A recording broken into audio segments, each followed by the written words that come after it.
रात के 8 बज रहे थे। अनूप ने सामने की दीवार पर लगी टीवी के पास से रिमोट उठाया और अनाया का इंतजार करते हुए बेड पर लेटकर टीवी देखने लगा। वह मुश्किल आधा घंटा हुआ था कि दरवाज़ा खुला और मुस्कुराते हुए अनाया ने प्रवेश किया। सॉरी सॉरी, मैं थोड़ा लेट हो गई। बाय द वे, कितनी देर हो गई तुम्हें आए हुए? अरे छोड़ो यार ये सब बातें, तुम जल्दी से फ्रेश हो आओ। मैंने खाना ऑर्डर कर दिया है, आता ही होगा। ठीक है। मैं यूँ गई और यूँ आई। 15 मिनट के बाद चेंज करके जब अनाया ने कमरे में प्रवेश किया तो अनूप उसे अबाक सा देखता रह गया।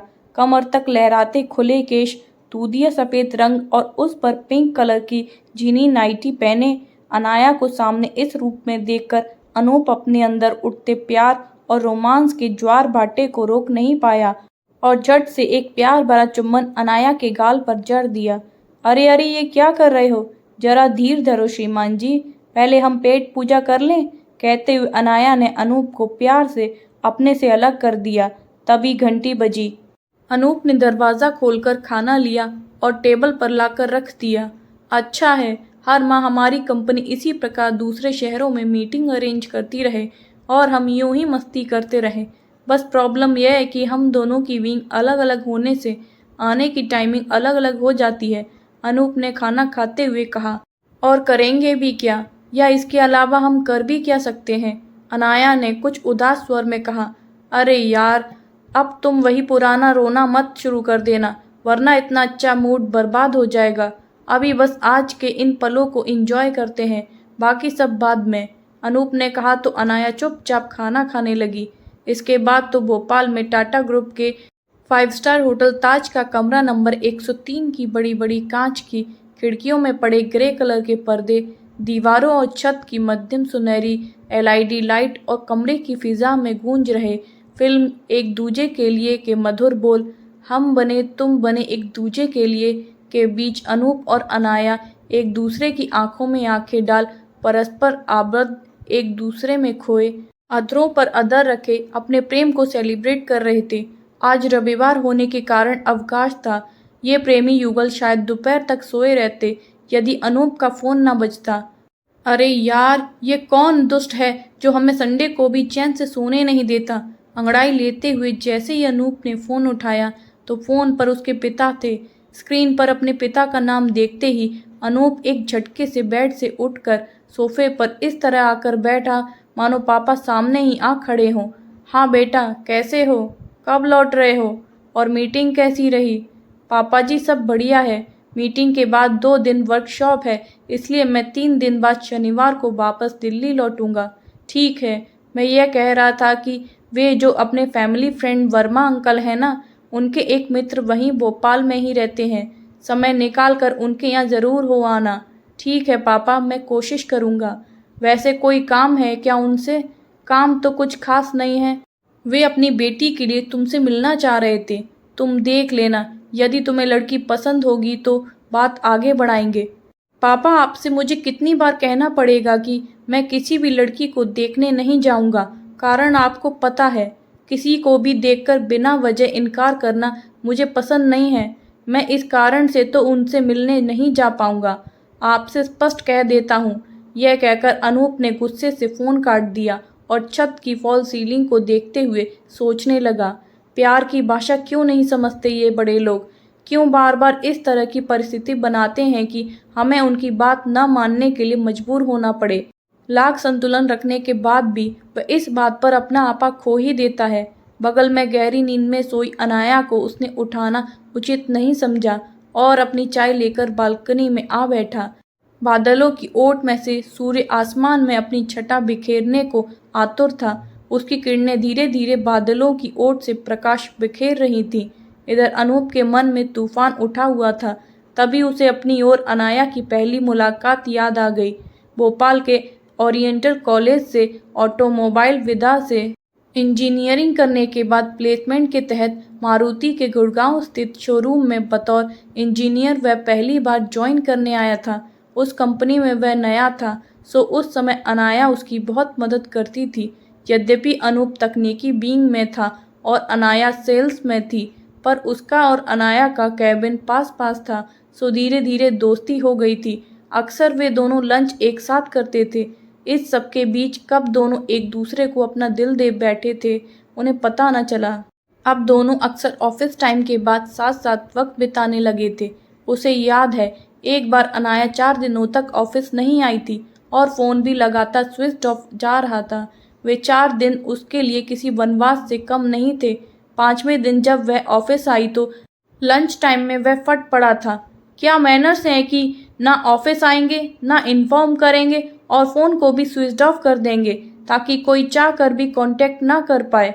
तुम जानती हो कि इन 4 दिनों में मेरे ऊपर क्या बीती है। सॉरी अनूप, वो मैं इतनी मुसीबत में थी कि। कहते कहते अनाया की आंखों में आंसू आ गए। फिर उसने जो बताया उसे सुनकर वह सन्न रह गया। अनूप, मैं अपनी माँ और भाई के साथ रहती हूँ और सच कहूँ तो वही मेरी दुनिया है।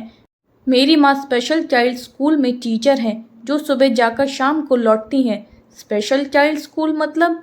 स्पेशल चाइल्ड मतलब ऐसे बच्चों का स्कूल जिसमें शारीरिक रूप से विकलांग बच्चों को ही पढ़ाया जाता है। ऐसे बच्चे सामान्य बच्चों से अलग होते हैं, इसलिए उन्हें स्पेशल कहा जाता है। 15 वर्ष का मेरा भाई एक स्पेशल चाइल्ड है। अन्य बच्चों के साथ साथ भाई की भी माँ देखभाल कर सकें, इसलिए उसने इस फील्ड को चुना और अपने साथ ही वह भाई को भी स्कूल ले जाती हैं।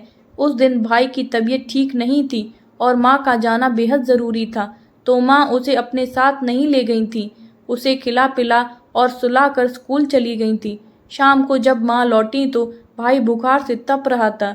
तुम्हें याद होगा कि उस दिन तुम एक वर्कशॉप में चले गए थे। माँ ने मुझे फ़ोन किया और मैं तुरंत भागी। हम उसे अस्पताल लेकर गए। डॉक्टरों ने उसे सीवियर निमोनिया बताया और भर्ती कर लिया। इन दिनों मैं इतनी परेशान थी कि भाई के अलावा कुछ भी होश नहीं था, इसलिए तुम्हें भी फ़ोन नहीं कर पाई। ओह, पर यार तुम अकेले ही परेशान होती रहीं, एक बार मुझे बताया तो होता।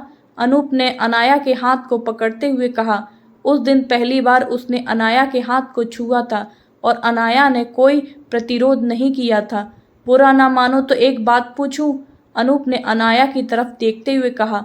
अरे, हम गरीबों की तो ज़िंदगी ही खुली किताब होती है जिसमें छिपाने लायक कुछ नहीं होता। पूछो ना। क्या पूछना है? अनाया ने उदास स्वर में कहा। तुमने अपने पापा के बारे में कभी कुछ नहीं बताया। क्या वो? अनूप मानो आगे कुछ बोल ही नहीं पा रहा था। अनूप, मेरे मम्मी पापा का अंतर्जातीय विवाह था। पापा मेरे गुप्ता थे और मेरी मम्मी सिंधी थी। दोनों के ही परिवार वाले इस विवाह के लिए तैयार नहीं थे, तो उन्होंने मंदिर में जाकर शादी कर ली और एक साथ रहने लगे। बाद में मम्मी के परिवार वालों ने तो आना जाना प्रारंभ कर दिया था, लेकिन पापा के घर वालों ने जो उस समय नाता तोड़ा तो आज तक टूटा हुआ है। पापा और मम्मी दोनों ही टीचर थे और एक ही स्कूल में पढ़ाते थे। मम्मी पापा के विवाह के 2 साल बाद मेरा जन्म हुआ तो पापा से अधिक मम्मी खुश थी।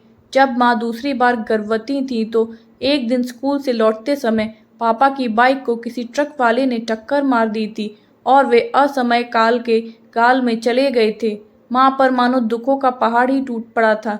पापा के जाने के 3 माह बाद भैया का जन्म हुआ और जन्म होने के 1 दिन बाद ही उसे पीलिया हो गया था। 10 दिन अस्पताल में एडमिट रहने के बाद उसे छुट्टी दी गई थी। शुरू में तो कुछ पता नहीं चला, लेकिन 2 साल का होने पर भी वह अपने हम उम्र बच्चों से अलग दिखता था। डॉक्टरों को दिखाने और कुछ परीक्षण करने पर पता चला कि वह मेंटली फिट नहीं है। हाँ, नाना नानी ने उस समय ज़रूर साथ दिया। पापा के घर वालों ने तो आज तक कदम नहीं रखा, बल्कि मम्मी के बारे में कहा, हमारे बेटे को खा गई और अब उसके कर्मों का ही फल है कि ऐसा बेटा पैदा हुआ है। अरे, कोई इतनी गंदी सोच कैसे रख सकता है? यह सब इंसान के हाथ में थोड़ी ही होता है। अनूप ने कुछ बेचैन होते हुए कहा था। अभी कैसी है उसकी तबीयत? अब ठीक है। कल ही हॉस्पिटल से डिस्चार्ज कराकर घर लाई हूँ, तभी तो आज ऑफिस आई हूँ। प्रॉमिस करो कि आगे से कुछ भी ऐसा होगा तो तुम मुझे भी बताओगी। जी जी बिल्कुल। बालकनी से उसने कमरे में झांक कर देखा तो अनाया अभी भी गहरी नींद में सोई थी, इसलिए वह रूम से होटल के गार्डन में आ गया और एक कप चाय का ऑर्डर देकर आराम कुर्सी पर बैठ गया। इस लुका छुपी का अंत कब होगा?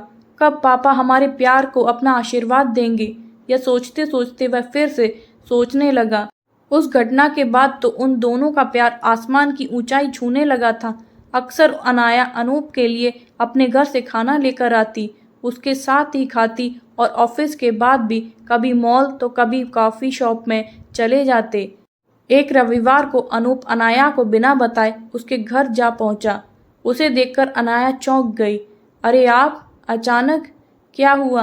कल तो आपने कुछ बताया ही नहीं था। अरे हद है, देखते ही इतने सवाल दाग दिए तुमने। आंटी देखिए, अंदर आने को कहने की जगह गेट पर ही प्रश्न पूछे जा रही है आपकी बेटी। अनाया की मम्मी को सामने देखकर अनूप ने कहा। अरे आओ बेटा आओ। मम्मी ने जब अंदर आने के लिए इशारा किया तो अनूप अंदर आकर सोफे पर बैठ गया। अनाया अक्सर तुम्हारे बारे में बात करती रहती है। उस दिन अनाया के भाई के साथ मिलकर उसने खूब मस्ती की थी। अनाया का भाई आरुष भले ही स्पेशल चाइल्ड था, पर उसे संगीत की बहुत अच्छी समझ थी। पियानो पर बहुत अच्छी धुन भी निकालता था। उसके बाद तो अनूप अक्सर ही अनाया के घर पहुंच जाता। उससे मिलकर आरुष भी बहुत खुश होता। अनूप और अनाया का मूक प्रेम यूं ही न जाने कब तक चलता। यदि 5 साल पहले 26 जनवरी को वह घटना न हुई होती। उस साल 26 जनवरी शनिवार को थी। अनाया और अनूप ने उस दिन शाम को एक मूवी जाने का प्लान किया था। शुक्रवार सुबह जब अनूप अपने फ्लैट में गहरी नींद की आगोश में था कि तभी कॉलबेल की आवाज़ से वह चौंक गया। इतनी सुबह तो मेड के आने का भी टाइम नहीं है। यह सोचते हुए जैसे ही उसने गेट खोला तो सामने अपने पापा ब्रजभूषण और माँ नंदिनी को देखकर चौंक गया। अरे माँ पापा, आप इस तरह अचानक, विदाउट एनी इन्फॉर्मेशन, कैसे?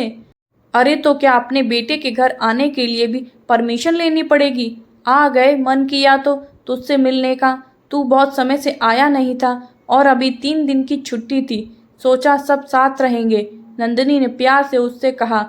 ओके, अकेले इंसान के घर में उसके गुजारे के लायक ही सामान होता है, सो सबसे पहले उसने माँ पापा की ज़रूरतों के अनुसार सामान ऑर्डर किया और अनाया को बिजी हो जाने का मैसेज छोड़कर पूरे दिन अपने माँ पापा के साथ रहा। अगले दिन सुबह नाश्ते के टाइम ब्रजभूषण बोले, बेटा यहाँ पर एक गुप्ता जी हैं, उनकी बिटिया सॉफ्टवेयर इंजीनियर है, यहीं दिल्ली में ही। तो हमने सोचा कि तुमसे मिलना भी हो जाएगा और यह काम भी। पापा, मैं अभी इस चक्कर में नहीं पड़ना चाहता। अभी 2 दिन हम तीनों दिल्ली घूमते हैं, फिर कभी देखेंगे। उसने बात को टालने की गरज से कहा। नहीं नहीं, मैंने उन्हें प्रॉमिस कर दिया है। यह है लड़की के ऑफिस का पता। तुम पहले लड़की से मिल आओ। यदि तुम्हें पसंद होगी तो ही बात आगे बढ़ेगी। शुरू से घर में पापा का ही दबदबा था, सो ना तो वह अधिक विरोध कर पाया और ना ही अभी उसने अनाया के बारे में उन्हें बताना उचित समझा, क्योंकि अभी तो उसे अनाया के मन के बारे में भी पता नहीं था कि वह उन दोनों के रिश्ते के बारे में क्या सोचती है। सो माँ पापा को संतुष्ट करने के उद्देश्य से वह उस दिन गुप्ता जी की लड़की से मिलने गया। जब वह और गुप्ता जी की बेटी एक स्टारबक्स कैफ़े में बैठे बातचीत कर रहे थे, तभी अनाया ने वहां अपनी एक सहेली के साथ प्रवेश किया। अचानक अपने सामने अनूप को एक लड़की के साथ बैठा देखकर वह चौंक गई, लेकिन फिर भी उसे अनदेखा करते हुए वह तुरंत ही अपनी सहेली को पकड़कर बाहर ले गई। इसके तुरंत बाद ही अनूप भी घर आ गया। रास्ते से उसने अनाया को कई कॉल किए, पर अनाया का फ़ोन स्विच ऑफ जाता रहा। माँ को उसने लड़की ना पसंद आने का बोला और इसके बाद वे लोग रविवार की रात वापस लखनऊ लौट गए। सोमवार को लंच टाइम में उसने अनाया से कहा, अनाया, वो उस दिन मैं मजबूरी में उससे मिलने गया था। मैंने तुम्हें बताया था ना कि माँ पापा आए हैं, उन्होंने किसी को प्रॉमिस कर दिया था, सो इसलिए। अरे तो क्या हो गया, सही तो है वे लोग, तुम्हें अब शादी कर लेनी चाहिए। लड़की देखने ही तो भेजा था ना, पर मैं नहीं करना चाहता अभी। क्यों नहीं चाहते? हर माता पिता की तरह वे भी चाहते हैं कि वे जल्दी से जल्दी अपनी जिम्मेदारियों से मुक्त हों। तुम्हारी मम्मी नहीं चाहती क्या? अनूप के इस प्रश्न से अनाया चौंक गई। बोली, देखो अनूप, मुझसे जो शादी करेगा उसे भैया और मेरी माँ की जिम्मेदारी भी मिलेगी, और आजकल के समय में कौन जिंदगी भर के लिए इतनी बड़ी जिम्मेदारी लेना चाहेगा। कई रिश्ते आए, पर जब मम्मी और भैया के लिए केवल मुझे ही खड़ा पाते हैं तो सहज ही उनके कदम पीछे चले जाते हैं। और यदि इस जिम्मेदारी में मैं तुम्हारा भागीदार बनना चाहूँ तो? अनूप ने अनाया का हाथ अपने हाथों में लेकर कहा। अनूप की इस बात को सुनकर अनाया बिना कुछ कहे अनूप की तरफ शांत भाव से देखने लगी। बोलो अनाया, अगर क्या अपने साथ मुझे इस जिम्मेदारी को ताउम्र निभाने का मौका दोगी? अनूप, मैं तुम्हारी भावनाओं की बहुत कद्र करती हूँ और यह भी जानती हूँ कि तुम अपने कहे को पूरा भी करोगे, पर ध्यान रखो कि तुम अकेले नहीं हो, तुम्हारे साथ तुम्हारा पूरा परिवार है। अपने माता पिता की तुम इकलौती संतान हो। उन्होंने तुम्हारी शादी के लिए न जाने कितने सपने देखे होंगे। क्या तुम्हारा परिवार इतनी बड़ी जिम्मेदारी के साथ इस रिश्ते को मानेगा? अनाया ने प्रश्नवाचक नजरों से उसकी तरफ देखते हुए कहा। तुम अपनी बात कहो, मेरे घर वालों को मैं संभाल लूंगा। तुम जैसे सच्चे और अच्छे दोस्त को अपनी जिंदगी का राजदार बनाना किसे बुरा लगेगा? कहकर अनाया ने अनूप के प्रस्ताव पर अपनी सहमति की मोहर लगा दी थी। इसके बाद दिवाली पर जब वह घर गया तो मम्मी ने हर बार की तरह इस बार 10 लड़कियों के फोटो उसके सामने रखे और पसंद करने को कहा तो उसने बड़े प्यार से मम्मी से कहा, मम्मी, इन फोटोज की जगह यदि मैं आपसे कहूँ कि मुझे सचमुच की एक लड़की पसंद है तो? अरे सच में? क्या कह रहा है तू? पसंद है तो बताया क्यों नहीं? कौन है? कहाँ है? वहीं ऑफिस में ही है क्या? क्या नाम है? कैसी है? बता तो सही। अरे अरे माँ, इतनी उतावली क्यों हो रही हो? सब बता रहा हूँ, बोलने का मौका तो दो। अनूप ने सामने पड़े सोफे पर माँ को कंधे पकड़कर बिठाते हुए कहा और उसके बाद उसने अनाया का फोटो मोबाइल में दिखाते हुए अनाया के बारे में बताया। पिता के सख्त स्वभाव का होने के कारण अनूप का अपनी माँ के साथ दोस्ताना रवैया था और उनसे वह अपनी हर बात शेयर कर लिया करता था। अनाया सुंदर तो थी ही, जीवन के संघर्ष के कारण चेहरे पर आत्मविश्वास का दर्पण भी था। सो फोटो देखते ही अनूप की माँ बोली, अरे वाह, तू तो छिपा रुस्तम निकला। अनूप, तो फिर देर किस बात की? आज ही पापा को बताती हूँ और अगले मुहूर्त में शादी कर लेंगे। अपने पिता के दम्भी स्वभाव को अनूप भली भांति जानता था। सो बोला, माँ, इतना आसान नहीं है। अनाया के पिता नहीं है, एक विकलांग भाई है और माँ है जिनकी जिम्मेदारी हम दोनों को उठानी होगी। दूसरी, अनाया की आर्थिक स्थिति हमसे बहुत कमतर है। तीसरे, अनाया जाति से ब्राह्मण नहीं है और ये तीनों ही कारण ऐसे हैं जिन पर अनाया का कोई वश नहीं था। हाँ, आज की डेट में वह एक जिम्मेदार बहन और बेटी है और अब मैं उसे एक जिम्मेदार बहू भी बनाना चाहता हूँ। बस आपका साथ चाहिए माँ। यह कहते हुए अनूप माँ नंदिनी के पैरों में बैठ गया। कुछ ही देर में अनूप ने देखा कि नंदिनी के चेहरे की खुशी का स्थान चिंता और भय ने ले लिया है। क्या हुआ माँ? कुछ तो बोलो, दोगी ना मेरा साथ? क्या बोलूं और क्या कहूं, कुछ समझ नहीं आ रहा। क्या तू घर में मेरी स्थिति नहीं जानता और क्या अपने पापा को नहीं जानता?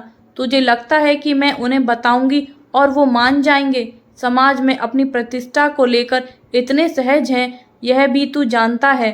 पर ठीक है, देखते हैं क्या होता है। यह कहकर नंदिनी ने किसी तरह बात को उस समय टाल दिया था। अगले दिन जब सब नाश्ते की टेबल पर थे तो अचानक पिता ब्रजभूषण का स्वर उसके कानों में गूंजा। कौन है ये लड़की जिसके बारे में तुमने अपनी मम्मी को बताया है? मेरे साथ काम करती है। मम्मी ने आपको सब बता ही दिया होगा। कहकर अनूप ने अपना सिर नाश्ते की प्लेट में झुका दिया।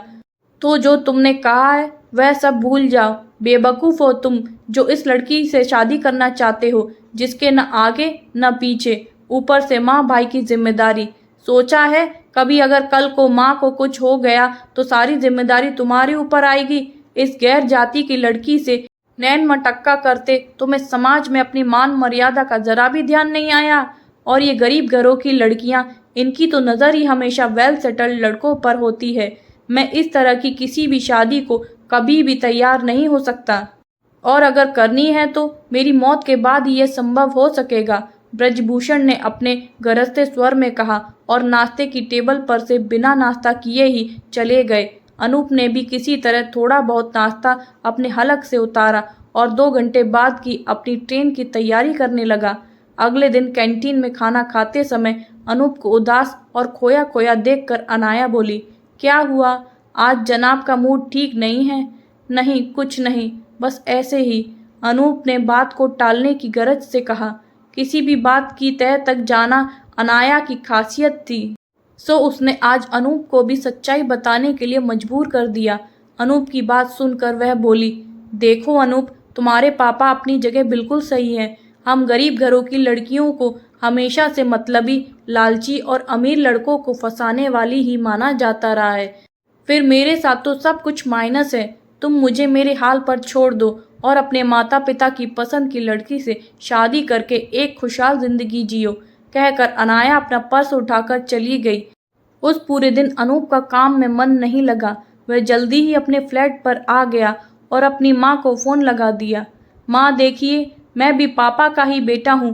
पापा से कह दीजिएगा यदि वे अनाया से मेरे विवाह को तैयार नहीं है तो मैं भी किसी और से शादी नहीं करूँगा। यदि आज अनाया की जगह मैं होता तो क्या अपनी जिम्मेदारियों से मुंह मोड़ लेता। आज के बाद मुझसे शादी की बात कभी मत कीजिएगा। और इसके बाद उसकी शादी की चर्चा घर में होनी बंद हो गई। इस बात को आज 7 साल हो गए। उसकी उम्र 28 से 35 हो चली है। वह और उसके पिता दोनों ही अपनी बात पर कायम है। अनाया और अनूप समाज की नज़र में भले ही पति पत्नी ना हो, लेकिन साथ साथ मीटिंग अटेंड करना, होटल के एक ही रूम में रुकना और लाइफ को एंजॉय करना, यह सब अब उनके लिए बहुत कॉमन सी बात है, क्योंकि दोनों ही एक दूसरे के बिना रह नहीं सकते। और अनूप अपने पापा को मना नहीं कर पा रहा। 3 दिन और भोपाल में रुकने के बाद वे दोनों ही दिल्ली लौट आए। 1 सप्ताह तक बाहर रहने के कारण बहुत सारा ऑफिस वर्क पेंडिंग हो गया था। सो अनूप फाइलों में ही उलझा हुआ था कि अचानक मोबाइल की रिंग बजी। जैसे ही उसने फ़ोन उठाया, मम्मी की रोती हुई आवाज़ थी, बेटा पापा का एक्सीडेंट हो गया है, जल्दी आओ। वह घबराता हुआ अनाया के पास पहुंचा और बोला, अनाया पापा का एक्सीडेंट हो गया है, मैं जा रहा हूं। यह सुनते ही अनाया भी उसके साथ हो ली और उसे ज़रूरी हिदायत देकर रवाना किया। जैसे ही वह लखनऊ के केजीएमसी पहुंचा तो आईसीयू के बाहर बैठी माँ को देखकर घबरा गया। उसके पिता की कार को ट्रक ने टक्कर मार दी थी। सिर और पैर बुरी तरह जख्मी हो गए थे। कुछ ही देर में डॉक्टर बाहर आए और बोले, पैरों से बहुत खून बह चुका है, दिमाग पर भी काफ़ी चोट आई है। पिता की गंभीर हालत को देखते हुए उसने तुरंत पिता को दिल्ली एम्स ले जाने का निर्णय लिया और माँ के साथ दिल्ली के लिए रवाना हो गया। दिल्ली में अनाया और उसकी मम्मी ने डॉक्टर से अपॉइंटमेंट लेकर भर्ती कराने तक की सारी व्यवस्थाएं कर रखी थी, जिससे उसने पिता को तुरंत एडमिट करा दिया। सिर पर चोट लगने के कारण ब्रजभूषण को 4 दिन बाद होश आया। लगभग 15 दिनों तक वे एडमिट रहे। इस बीच अनाया और उसकी मम्मी ने एक पल को भी अनूप और उसकी मम्मी को अकेला नहीं छोड़ा। हर दिन अनाया अपने घर से दोनों के लिए ब्रेकफास्ट, लंच और डिनर लेकर आती, अपने हाथों से नंदिनी को खिलाती। जब अनूप और दामिनी फ्लैट पर अपने दैनिक कार्यों के लिए जाते तो वह हॉस्पिटल में रुकती। जब कभी अनूप पापा को लेकर उदास होता तो वह उसे संबल देती। सबकी मेहनत के परिणाम स्वरूप 15 दिनों के बाद ब्रजभूषण को अस्पताल से छुट्टी मिली। पर सबसे दुखद बात यह थी कि ट्रक की चपेट में आने के कारण एक पैर को काटना पड़ा था। अभी 15 दिन के बाद फिर से विजिट होनी थी, इसलिए वे लखनऊ जाने की बजाय अनूप के फ्लैट पर ही रुके थे। सूने घर में रौनक आ जाती जब अनाया आती। वह हर रोज़ अनूप के साथ आती, ब्रजभूषण और दामिनी को अपने हाथों से चाय बनाकर पिलाती और फिर अनूप उसे छोड़कर आ जाता। एक दिन जब अनूप अपने ऑफिस में था तो दामिनी ने कहा, देखो जी, जिसमें हमारा बेटा खुश है उसी में हमें भी खुश होना चाहिए। तुम्हारे इलाज के दौरान अनाया और उसकी माँ ने जो मदद की है उसे नकारा नहीं जा सकता। हमने तो अपनी ज़िंदगी जी ली है, अब बेटे को उसकी ज़िंदगी जीने दो। उसकी खुशियों को छीनने का हमें कोई हक नहीं है। कब से वह आपकी हाँ का इंतज़ार कर रहा है, अब तो हाँ कर दो जी। इस दौरान दामिनी बोलती रही और ब्रजभूषण बिना एक भी शब्द बोले बस सुनते ही रहे, मानो वे किसी मानसिक अंतर्द्वंद से गुजर रहे हों। इसके 2 दिन बाद आने वाले रविवार की सुबह ब्रजभूषण सुबह जल्दी उठकर अपने दैनिक कार्यों से निवृत्त हो तैयार होकर अपनी स्टिक के सहारे चलकर कभी अंदर जाते कभी बाहर। उन्हें इस तरह बेचैन देखकर दामिनी बोली, क्या हुआ जी, इतनी बेचैनी से इधर उधर क्यों घूम रहे हैं? कुछ नहीं, बस ऐसे ही। अनूप उठा कि नहीं? तुमने नहा लिया? अनूप से कहो वह भी नहा धो ले, हम आज नाश्ता बाहर करेंगे। अब तक अनूप भी उठकर आ गया था और बाहर के खाने से सदा चिढ़ने वाले अपने पापा के इस रूप को देखकर हैरान था। कुछ ही देर में दरवाजे की घंटी बजी तो सामने अनाया को अपने भाई और माँ के साथ खड़ा देखकर अनूप हैरान रह गया। अरे अनु, तुम यहाँ कैसे? क्यों? अरे दरवाजे के बीच से तो हटो, उन्हें अंदर आने दो, मैंने उन्हें बुलाया है। अपने पिता की आवाज़ सुनकर अनूप और उसकी माँ दोनों ही चौंक गए। उधर अनाया और उसकी मम्मी भी हैरान थी इस तरह अचानक बुलाए जाने से, क्योंकि ब्रजभूषण ने उन्हें जल्दी ही घर आने को कहा था। सब हैरान थे। अनूप तो डर के कारण कांप रहा, यह सोचकर कि आज पापा पता नहीं क्या तूफान लाने वाले हैं। पर ब्रजभूषण जी एकदम शांत थे। सबको बैठने का इशारा करके वह भी सोफे पर बैठ गए और अनाया की मम्मी की तरफ देखते हुए बोले, क्या आपको पता है कि ये दोनों अपनी ज़िंदगी एक साथ बिताना चाहते हैं? जी, अनाया की मम्मी ने सकुचाते हुए कहा। तो फिर देर किस बात की है, इन्हें बांध देते हैं इस बंधन में। पर पापा आप, अनूप ने हैरत से कहा। हाँ, मैं ही कह रहा हूँ। हाँ, मैं मानता हूँ कि पहले मैं ही तैयार नहीं था, पर अब मेरा नज़रिया बदल गया है। जिस समाज की परवाह करके मैं अपने बच्चों को तकलीफ देता रहा, मेरी बीमारी के दौरान वह समाज किसी काम नहीं आया, तो फिर मैं उस समाज की चिंता क्यों करूं? मुझे भरोसा है अनाया पर, जो एक जिम्मेदार बेटी और बहन है तो एक जिम्मेदार बहू भी होगी। मुझे माफ़ कर दो मेरे बच्चों, कहकर ब्रजभूषण चुप हो गए। ब्रजभूषण की बातें सुनकर पूरे हॉल में खुशी की लहर दौड़ गई। अनूप और उसकी मम्मी खुशी से ब्रजभूषण के गले लग गए और अनाया ने झुककर उनके पैर छू लिए। आज अनाया और अनूप की शादी के सारे माइनस पॉइंट प्लस में बदल गए थे। फ्रेंड्स, आपको ये स्टोरी पसंद आई हो तो वीडियो को like, comment, share and subscribe ज़रूर करें। Thank you.